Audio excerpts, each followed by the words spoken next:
The town of Plainville. Established in 1721 at the geographical center of Connecticut. I'd like to begin our meeting with a Pledge of Allegiance. And I will ask Councilperson Moranti to lead us. I pledge allegiance to the flag of the United States of America and to the republic for which it stands, one nation, under God, indivisible, with liberty and justice for all. Sorry. We okay? Yeah, I just flipped off the chair. That's okay. Back row's dangerous.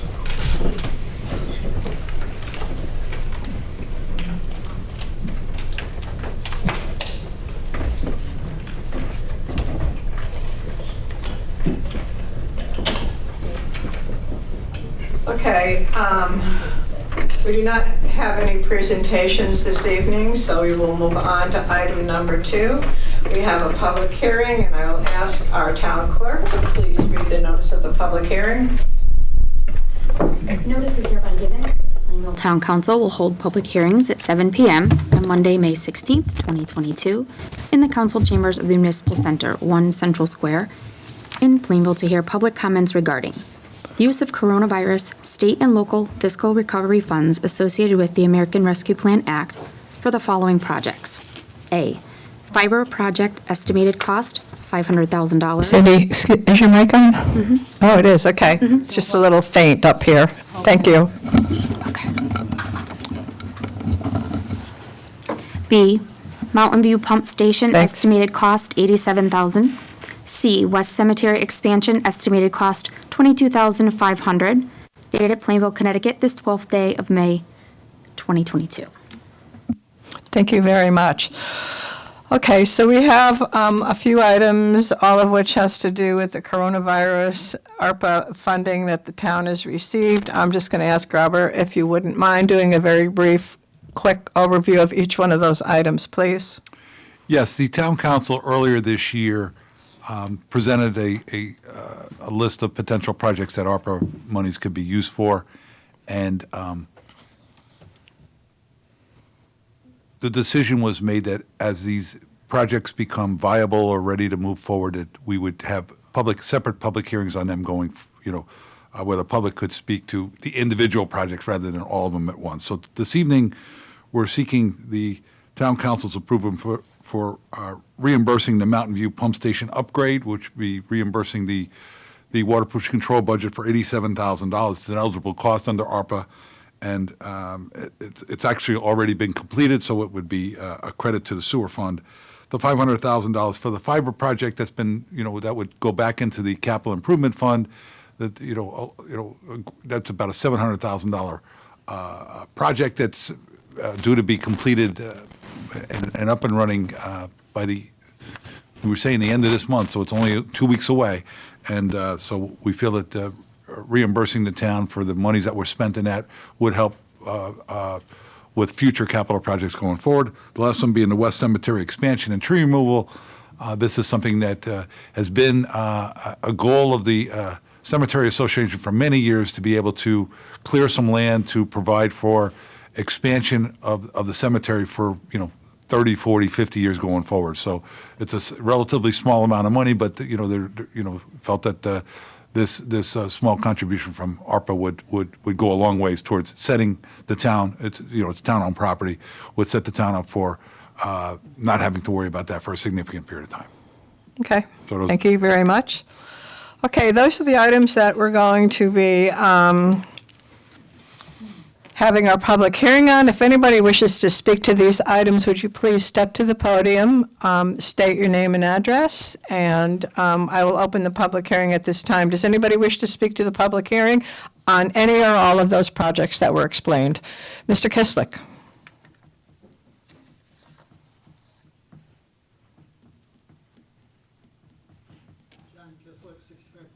Can you turn your mic on, please? Just hit the center button. There you go. Thank you. Start again. John Kislick, 65 Forestville Avenue. Good evening, Town Council. Robert? Good evening.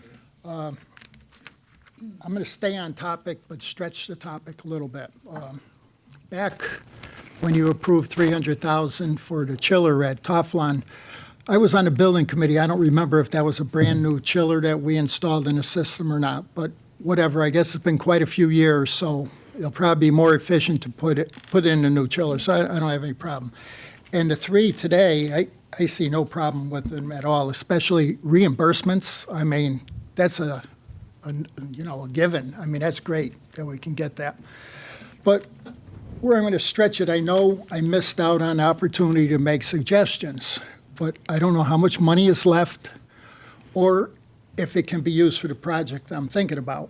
I would like to see something done at Poderewski Park to make the park more accessible for people to go fishing, open up a few more areas. I have some articles from the paper with Bristol on Pine Lake. They had a whole bunch of kids for a fishing derby. And then in today's paper at Rockwell Park, they had 124 kids come out there. And a lot of them are young girls and boys. I mean, and we need these kids to come out there and do stuff in fresh air and conservation and things like that. And I'm just wondering if the town council can keep that in mind, if there's a possibility of using some money to clean that up, because I see people walking there every day. Some are fishing now, but Marge Burris, who is the chair of Conservation Commission, would like to have another fishing derby there sometime, so it's something I'd like to ask this council to see if any possibility. It'd be great. Thank you. Thank you. Does anybody else wish to speak to the public hearing? Anybody else wish to speak to the public hearing? Last chance? Okay, thank you. I will close the public hearing. Moving on to the item number 3, minutes of the previous meeting. May I have a motion to approve? Madam Chair, Go right ahead. motion to approve minutes of the May 2nd, 2022 regular meeting. Second. I have a motion and a second. Are there any additions or corrections to the minutes? Hearing none, all in favor? Aye. Any opposed? Motion passes. Announcements and reports. Does anybody have any announcements to make? Madam Chair, Yes. I attended the Library Trustees monthly meeting last Tuesday. There were 2 main agenda items. They discussed the event that's going to be held this coming Friday at the Public Library at 5:30. The dedication of the Youth Services Room as the Betty Bocas Youth Services Room will take place, and the public is invited, and please RSVP. And you can find it on the town webpage, the information for RSVPing either by phone or by email. And their other main topic of discussion was the collection development policy. They did an updated version, and they approved it last week. Okay. Does anybody else have anything they'd wish to report? Okay. I attended the Committee on Aging on Thursday, May the 12th. Just a few highlights. Masks are now being recommended at the senior center due to a number of positive COVID cases that have come to be over the last few weeks. So if you are going to be going to the senior center, it's recommended that you wear a mask to protect all that are there.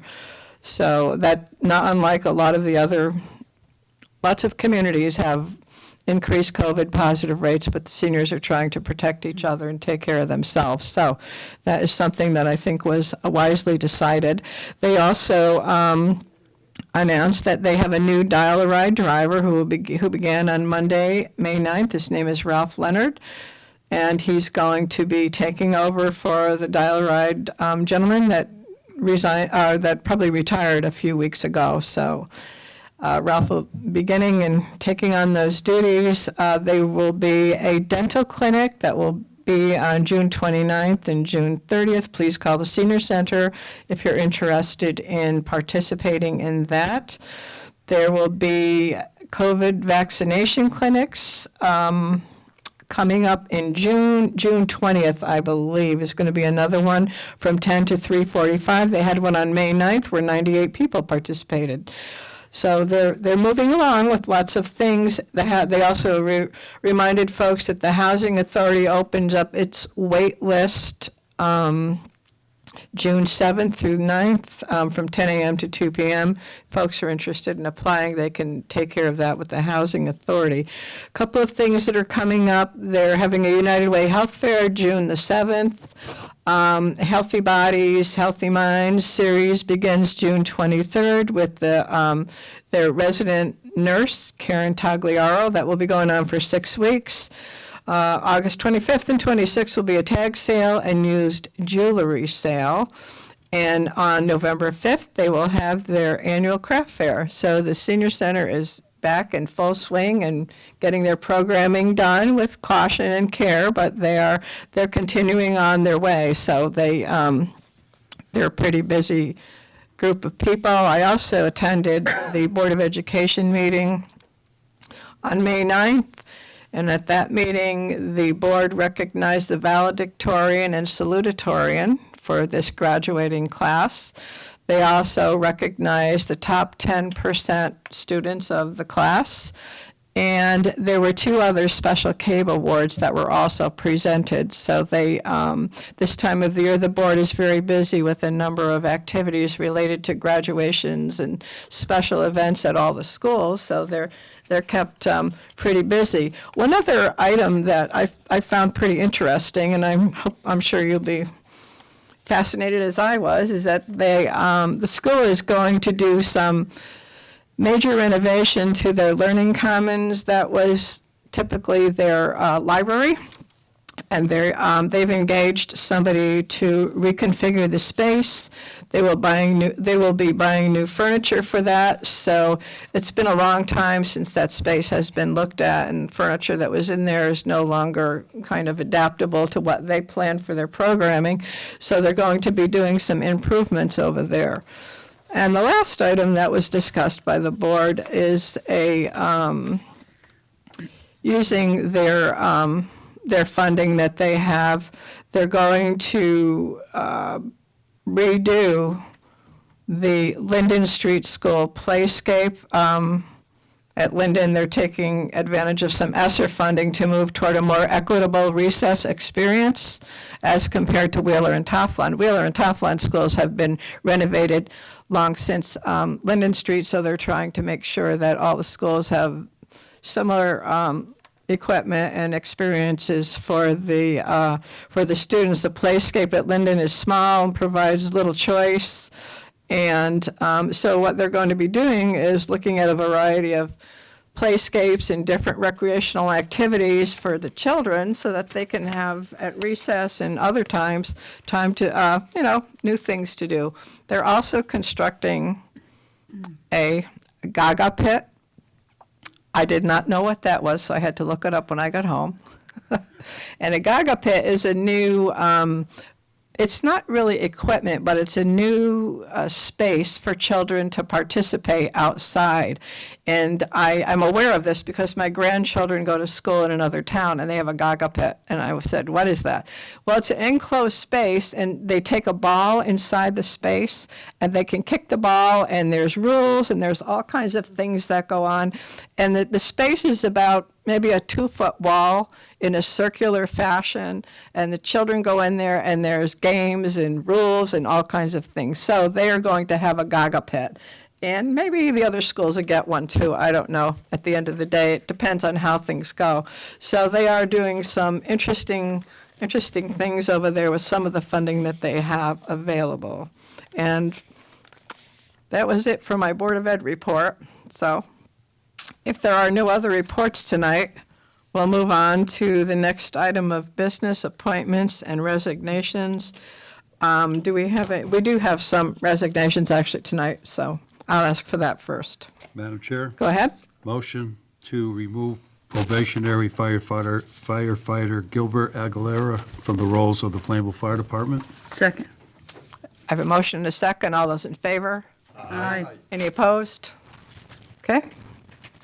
Motion to accept with regret the resignation of probationary firefighter Jessica Blair from the Plainville Fire Department. Second.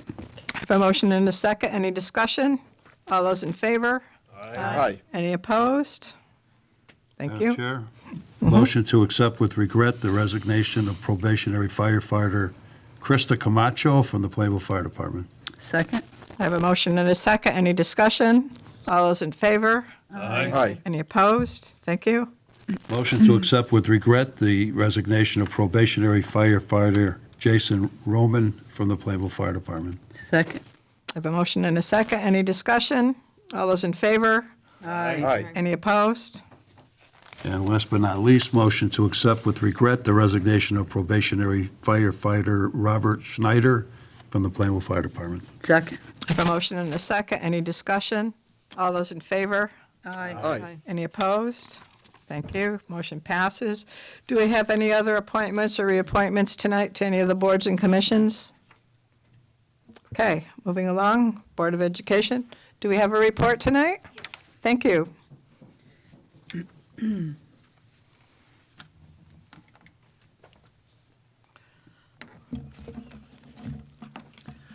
Lori Consalvo, 5 Laurel Court. Just making a report for the meeting of the Board of Education. As you have already mentioned, we did have the special presentations last week for the Portrait Pioneer Award went to Jennifer DeLorenzo, which is the Plainville High School Assistant Principal, and Deborah Peichel, Library Information Teacher. We did acknowledge our valedictorian, salutatorians, as well as the top 10% of the class. And we also did approve the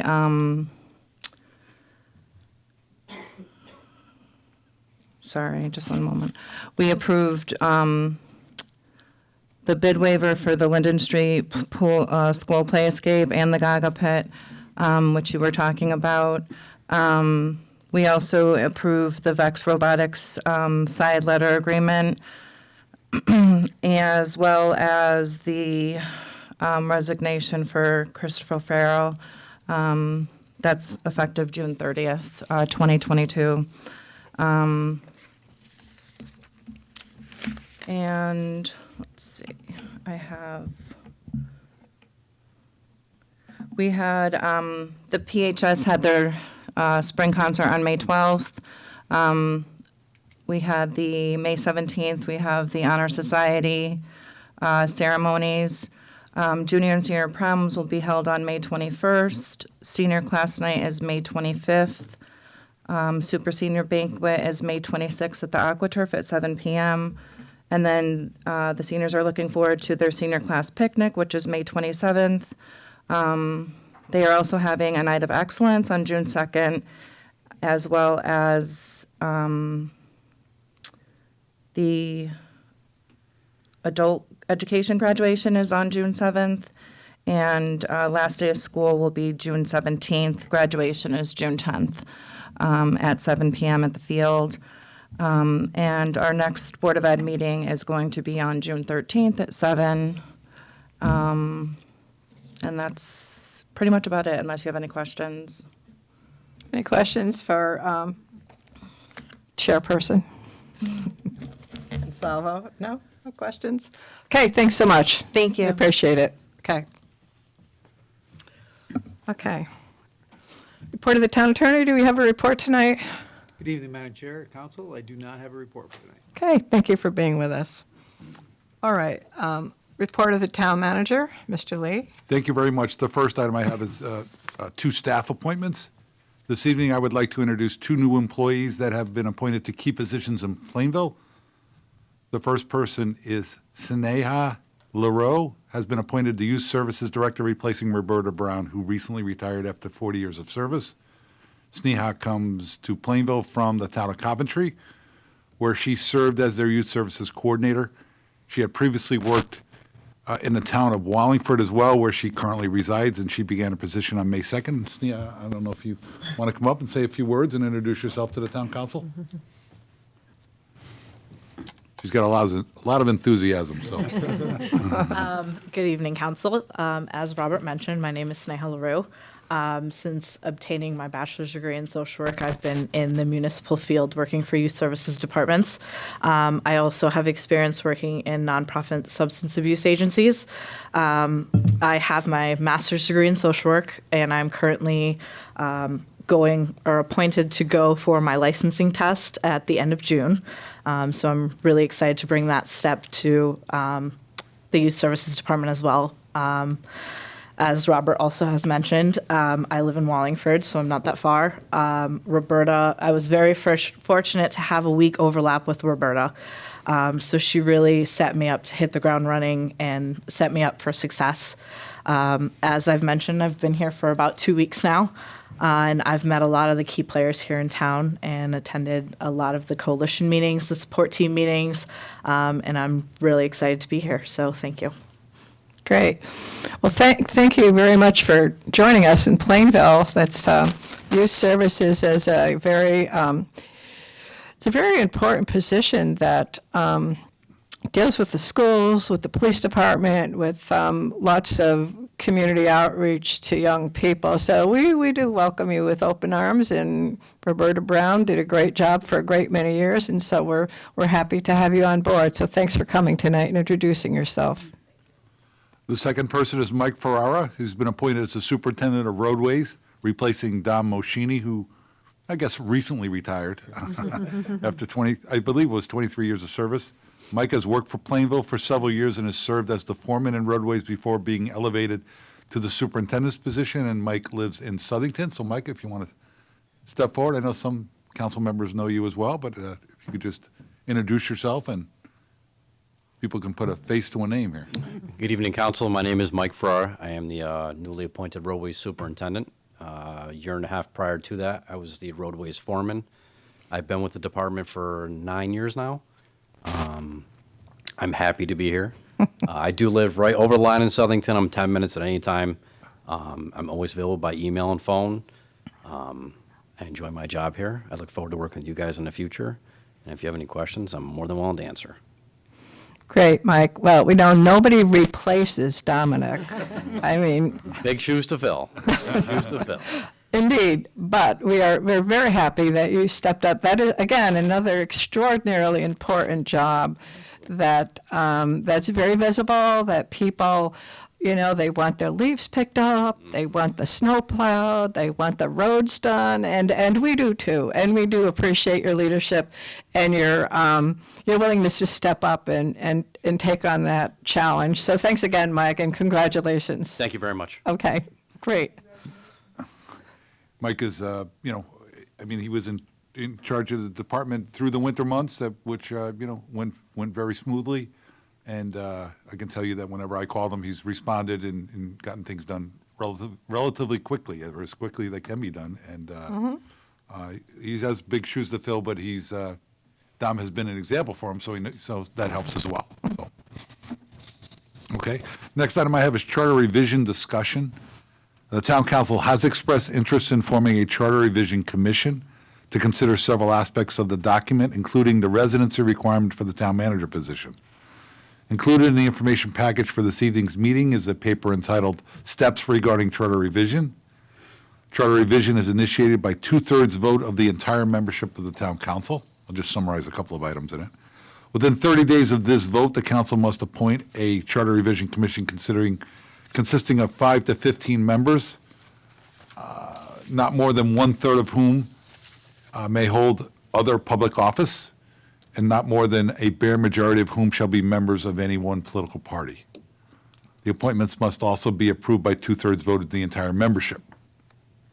The commission must hold a public hearing on proposed charter amendments prior to beginning any substantive work on such charter, or it's still substantive. They must also hold a second public hearing after a draft report has been completed, after which hearing the commission may amend the report, and the commission may hold such other public hearings as it deems necessary. After finalizing their recommendations, the commission submits its draft report to the town clerk. Town council then must hold at least one public hearing themselves on the draft report not later than 45 days after receipt from the town clerk. Town council must make recommendations to the commission for such changes in the draft report as it deems desirable, not later than 15 days after their public hearing. So you see, it's a very structured process. There are several other possible steps. When completed, the town council would then submit the proposed charter amendments to the electors, otherwise known as the voters, at a regular election or a special election warned and held for that purpose. The charter amendments become effective 30 days after it is approved unless there are other effective dates specified.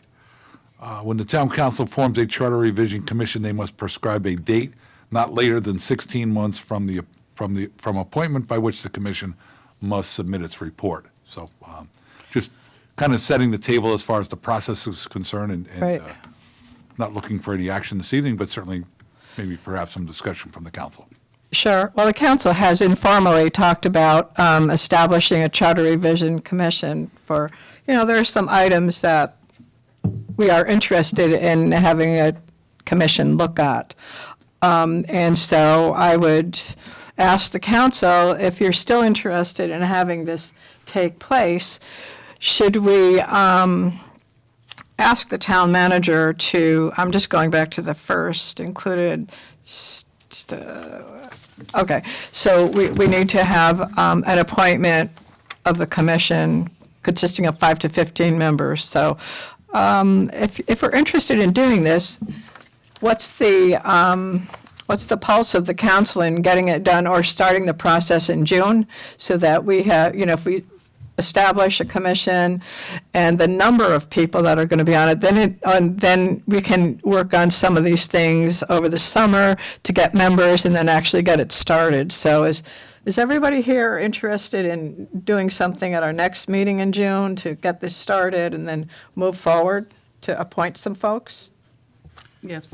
Yes? Yeah. Yes. You're Yes. good? Okay, on this side? Definitely, yeah. Yes. Okay, all right. So can we set that for the first meeting in June, Robert, that we're going to take that up? And we'll get this started and try to move through it. Yeah, my recommendation would be, because there's a timeline once you appoint, or once you make the decision to create a charter revision, commission, you have to make appointments within 30 days of when you've, Right. decided to form it. So I would recommend that you do both at the same time. Okay, Because otherwise that puts you under time pressure to appoint people, and, don't start the clock ticking. So if you do them simultaneously, it might be better to, get an idea of who you want to put on there and then do both at the same time. before we do that, okay. Or at least have a good idea of who you're going to appoint, because, it's not easy to find, 5 to 15 people, how many do you want? You want to put people on there that have a fairly good idea of how town government operates, because it is a legal document. Sure. So, and you have to stay to the, to the, you can only have a couple, only 1/3 of which could be people who are currently have public, considered a public official, and then, bare majority with regards to, any one political party. And that doesn't mean you can't have unaffiliated voters on there as well. Okay, So, it may be best to, and I'm not sure how the council wants to, decide who's going to be on the Charter Revision Commission. Perhaps you have some people who you think, you may want to ask if they'd be interested, and if you would want us to, town staff, to solicit from the public who might be interested, we could do that as well. okay. Well, let's see, rather than doing this in the next few weeks, maybe we could put this on our agenda for the second meeting of June. That's going to give us some time to actually talk to some folks and, we get the word out that the council is going to be establishing a charter revision commission, and people may step forward. So rather than the first meeting, let's put it in the middle of June. And if we can, hopefully that'll be enough time to get people interested, and we can get some names attached to the establishment of the commission at that time. Okay, Okay, thank you. we'll work on that. Okay, next item I have is the personnel policies. Earlier this year, town staff presented a revised update of the personnel policies for town employees. The town charter requires the town council to approve any revisions to this document. Many of the proposed revisions are to comply with requirements approved by the state legislature and the federal government. Other revisions reflect the changes that have occurred with benefits that are currently offered to town employees. And there is an item under new business regarding the personnel policy manual dated February 7th, 2022. I know you've had some time to take a look at it, so hopefully you're ready to move forward. If not, we'll try to answer questions that you may have. Next item I have is a state budget discussion.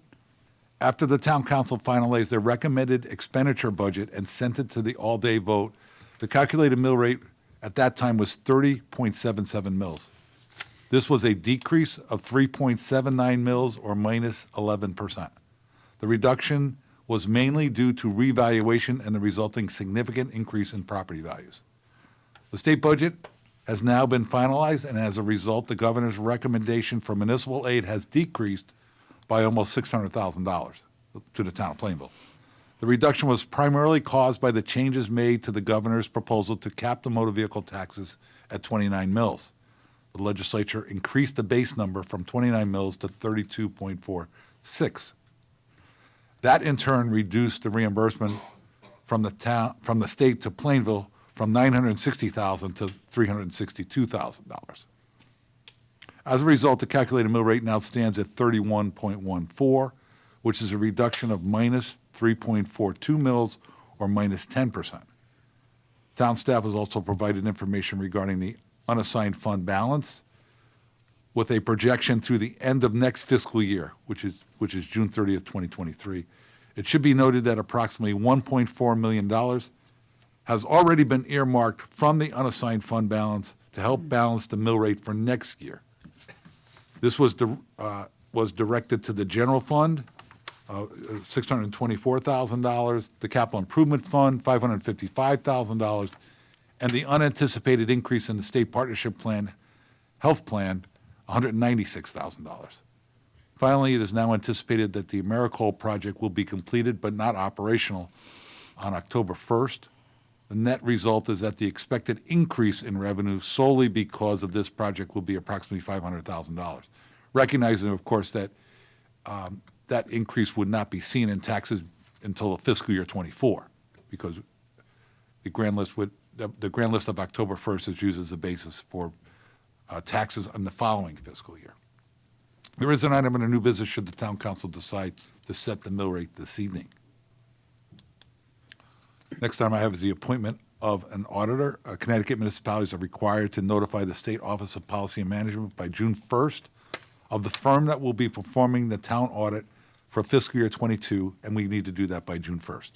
Town staff is recommending that the town council appoint Clifton Larson Allen, who is our current auditors, to conduct this audit. There is an item under new business regarding this recommendation. I believe we have some happenings, Cindy, and I'd like to turn over to Cindy for some happenings, and when she's done, she and I would be available to answer questions or respond to comments you may have for us. Thank you. The tax office is in its second installment of collections for the 2022 sewer bills. The last day to pay without interest is June 1st. They're also getting the new July bills prepared, and they will be going out June 30th. The fire department is happy to announce on Saturday, May 21st, they will be hosting a community open house. They will have live demonstrations of fire suppression, extrication, and firefighter and UTV obstacle courses. The event will run from 11 a.m. to 4 p.m., and they will be serving hot dogs and hamburgers from noon to 1. They will also have the Plainville Police Department there with their drone unit, and AMR will be in attendance for a live extrication demo at 2 p.m. They're hoping everyone can stop by and attend. Plainville Paws will be hosting their rabies clinic on Saturday, May 21st at 29 Granger Lane from 12 to 3. The cost is $10, dogs or cats, cash only. That's all I have. Thank you. Okay. Does anybody have any questions or comments for the town manager or for Cindy with their report tonight? Should turn that on. Anybody have any questions? I'm sorry, turn it off. Any questions for either Robert or for Cindy with their report? Okay. No? Okay. Thank you. Thank you both. All right, we're now in the public comment section of our meeting. During this time, we welcome the public to come and speak to the council. You'll be given one opportunity for 3 minutes. If you wish to speak to the council, please state your name and address, and the podium is over here. So does anybody wish to speak to the council? Anybody wish? Okay, you guys you decide. Either one of you, come up here. No, don't waste my time. Somebody get up here if you want to. We could both do it together. Seems like they've got a coordinated effort going on here. Well, it's like Joanne always wants to go last, so she can talk about something. John There's only Kislick. 2 of you. John Kislick, 65 Forestville Avenue. I believe you're having a public hearing tomorrow on that Honor Heights sewer system. I can't be there. Sorry, Marilyn and I are going to be at dinner with a former council person at 150 Central, which is more important. So anyway, I do not own any land in this area, or I don't know any people that are going to have the sewer system put in. But this has always bothered me about the people being charged for the sewers to be put in. I saw a figure of $10,000 per household. Now, I'm thinking when the town builds a new school or renovates a school, it's going to benefit the town. Town's going to have better reputation, a new school, and this and that. And there's only a few people that are going to use that school. A couple hundred kids in Teflon or one or the other, but every taxpayer pays for the whole project. Now, why, I don't know if it's in the charter, why should these people be charged $10,000 each? Just because it's always been done. This is a benefit to the town. We're increasing the sewer systems in our town. It's a benefit for the town. The people are going to pay the sewer use charge. They're going to pay to get the sewer hooked up to their house.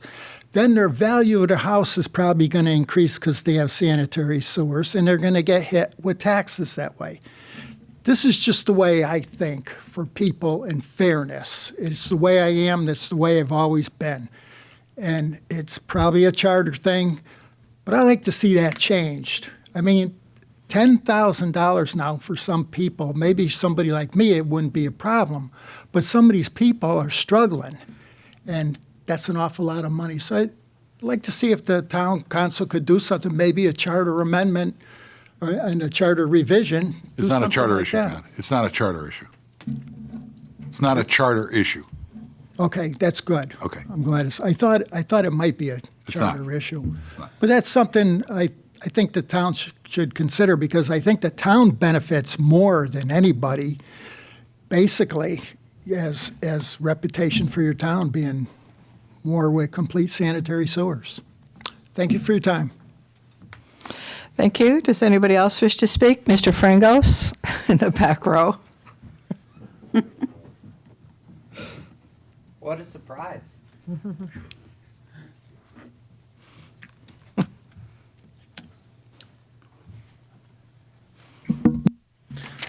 Lou Frangos, 10 Fairbank Street. Just a couple quick ones. Why, out of curiosity, why are we considering charter revisions now? What's prompted that?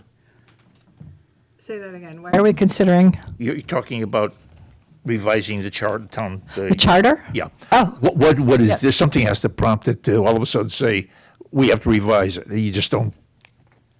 Sure. At least in my mind.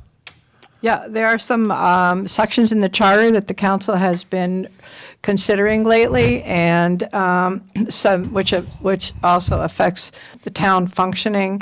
And we have decided that there's some things in there that just we need to update, and that's why we're going to do that. Could a few things be mentioned?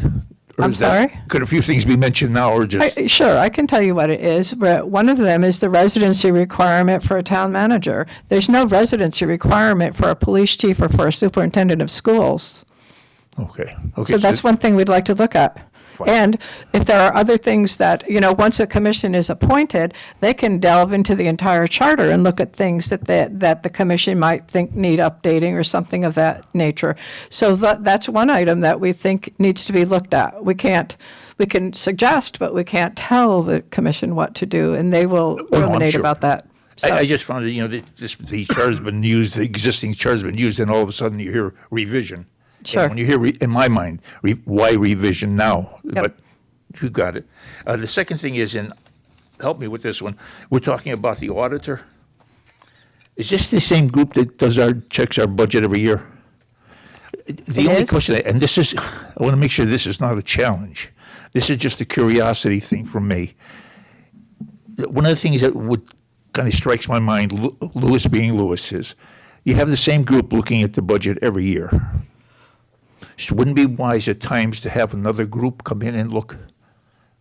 I mean, just a thought. It's just a thought process. I'm not saying anybody's doing anything wrong, but it seems, like myself, if I'm doing a particular thing and I do it every week, it's a no-brainer anymore. This happens. Somebody new comes in and looks at exactly the same thing I've been doing, and they say, well, Lou, why didn't you get this? Or let me explain. Do you understand where I'm going with this? I do, and this is actually a different, not different, but our former audit company. They merged with them. They merged with this Clifton Larson Allen. So the audit company that we used to have has merged with this larger group. So in essence, some of the people are still the same, I'm sure, but it's a different group.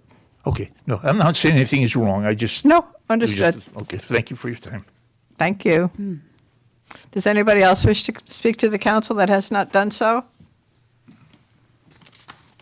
Anybody else wish to speak to the council? Okay, thank you.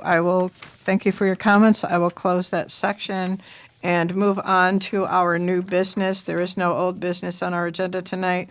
So we have a number of items, and item number 1. May I have a motion, please? Madam Chair, Go ahead. before I make the motion, as we approve these 3 items, I'm going to abstain from the West Cemetery expansion because I'm the president of the association. Okay, great. All right. Thank you for saying so. Motion to authorize the use of coronavirus state and local fiscal recovery funds association with the American Rescue Plan Act for the following projects. Fiber project, estimated cost $500,000. Mountain View Pump Station, estimated cost $87,000. And West Cemetery expansion, estimated cost $22,500. Second. Okay, I have a motion and a second. Any discussion on those items? All those in favor? Aye. Aye. Any opposed? Okay, motion carries. Item number 2, Madam Chair, go ahead. motion to approve the Town of Plainville Personal Policy Manual dated February 7th, 2022. Second. I have a motion and a second. Is there any discussion on the motion? Hearing none, all in favor? Aye. Any opposed? Okay, Madam Chair, number 3, motion to set the mill rate at. Are we ready to do that? Madam Chair, I'd like to table the setting of the mill rate for the next meeting. Second. say it again. Motion to table the setting of the mill rate for our next meeting. Okay, Second. I have a motion, I have a second. Any discussion? Just, can I? We will, I'm In sorry. preparation for that, remember the document, I think it was a spreadsheet you provided based on, your assessment going up or down, what the expected tax change would be. Can you just send that out to me again, unless everybody else wants it? But I couldn't find it, and I think you handed it out to us during the budget process. But if you have like just email it when you get a chance, please. Okay, Yeah, I just wanted to reiterate, I think that would be very, very helpful. Instead of just looking at the mill rate first, let's look, say, for example, we wanted to put a little more from the unassigned fund balance, how it would impact and what would do to the mill rate, and also how it would change the percentage of the unassigned fund balance. Sure. Especially in light of the fact that a couple of years ago, we did set a policy guideline, in terms of keeping it within a certain percentage range. okay. One item that I would like to ask if we could get the information is if we can get an estimate from the Board of Education where they project their year end would be, and include that in the information that we're going to get. Okay, I have a motion to table. I have a second. All those in favor? Aye. Any opposed? Thank you. And this will be for our next meeting, correct, Mr. Rocco? Okay. Madam Chair, Go ahead. motion to appoint the firm of Clifton Larson Allen to conduct an audit for the town of Plainville's 2022 fiscal year. Second. I have a motion and a second. Any discussion on that? All in favor? Aye. Any opposed? Thank you. Madam Chair, Go ahead. motion to approve the tax refund as listed on the addendum. Second. I have a motion and a second. Any discussion? All those in favor? Aye. Any opposed? Motion carries. Thank you. Mr. Lee, do we have any other items of discussion for interest tonight? Just want to clarify a little bit about beneficial assessments. Beneficial assessments are authorized by state statute, not the charter. Basically, the town can assess benefit assessments based upon the increased value of the property as a result of sewers. That requires, some justification. If people don't think that their property value is increased by that amount, they certainly can appeal that. What's being proposed is $10,000 that would not be actually go into place until the council completes the project and then decides what the amount would be, and that would be based upon, hiring or engaging someone, perhaps an appraiser, perhaps a real estate person who, would have to take a look at that and justify whatever the council comes up with. I know that, this happens in every Connecticut community. It's not something that is unique to Plainville. Benefit assessments have been significantly higher in other communities than $10,000. It wouldn't pay for the entire project, would only pay for a portion of the project. So it really is to recoup the increased value of the property, which is, to some people would be considered, a windfall to a certain degree. That, certainly if their septic system fails, and a lot of those septic systems are 30 years old, they could spend up to $35,000. So, so there certainly is a benefit. There's a benefit because you can use more of your property as a result of the fact that, right now you can't build over a septic system or near a septic system or the reserve area. Those are relatively small lots out there. So certainly there's justification for the paying of beneficial assessments. The council could decide if they do assess, make that type of assessment, they could do it over a period of time. It could be anywhere from 10 to 20 and even 30 years. So it isn't as if the $10,000 would be all, due at one point, period in time. They could also make special arrangements for those people who qualify for, tax type of abatements, because they, qualify under state statute. And we do have some programs that the assessor has available, via state statute as well. So it's a relatively complicated issue. It's not unique to Plainville. Just wanted to give at least some background information as far as that's concerned. So. Okay, thank you for that. Yep. Does anybody else have anything you'd like to bring up under that topic? Okay. Item number 13. Madam Chair, Mr. move to Underwood. go into executive session to discuss union negotiations. Second. I have a motion and a second. All those in favor? Aye. Okay, thank you very much.